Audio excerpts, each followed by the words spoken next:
Good evening. Today's May 31st, and today I'll continue to be talking about the coronavirus.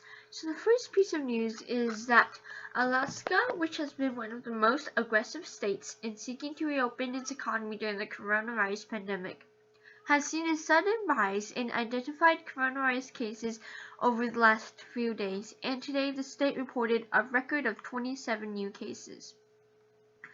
Throughout much of May, there were days when state officials reported 0 or 1 case, but they have now identified about 50 in the past 4 days, which meant that an outbreak could have been started. One area of concern has been the seafood industry that draws thousands of workers to Alaska each year, and the state said one of the new cases identified today was in an industry worker in the Dillingham area in southwest Africa.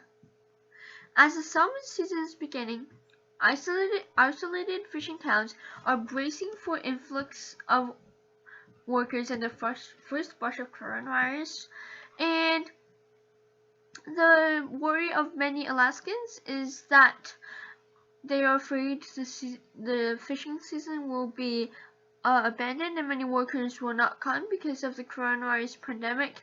And however, over the last few weeks, there were still many fishing boat crews, and the town instead the town is facing an influx of workers, which may be going to be causing coronavirus outbreaks, as if there's one confirmed case today, then it could mean already many people will be sick in the next 14 days, or some people are asymptomatic and not showing any symptoms, but this may be particularly worrisome for Alaska. The second piece of news that I'd like to talk about today is that the demonstrators and protests happening across the country may be spreading the virus. There are currently many protests around the world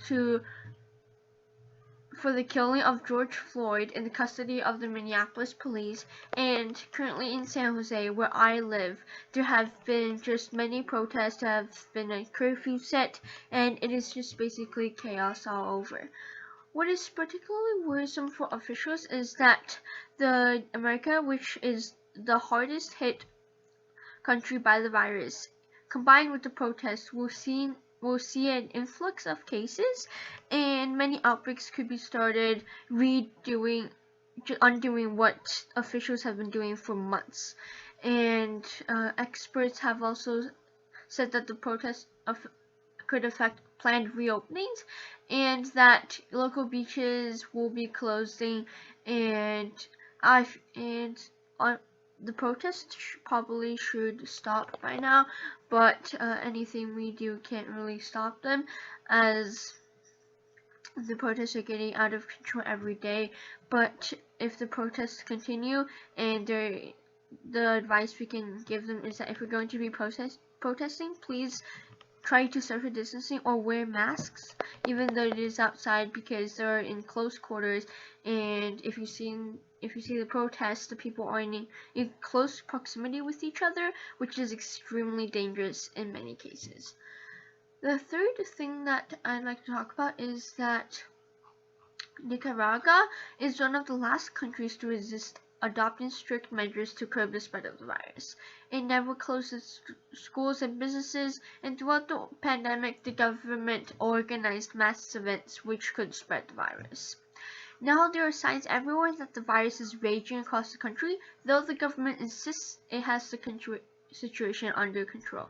These signs have included long lines forming at hospitals, pharmacies running out of basic medicines, and families of people who died of respiratory illnesses are being forced to hold express burials at all hours of the night at fear of the contagion.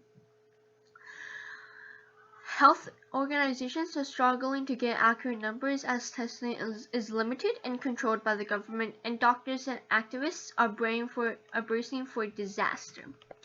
The government released a report last Monday stating that critics were trying to sow chaos to to respond to within criticism, and that the vast majority of the people in the country, which is the second poorest in the hemisphere, could not afford to lose work under strict lockdown. However, I feel like this shows why you should never underestimate the coronavirus and the damage it can do to countries and to entire countries, as Nicaragua here is just a prime case of basically ignoring the virus, and now they're suffering. Now the people is suffering from the government's ignorant face into the pandemic. However, the government also have to taking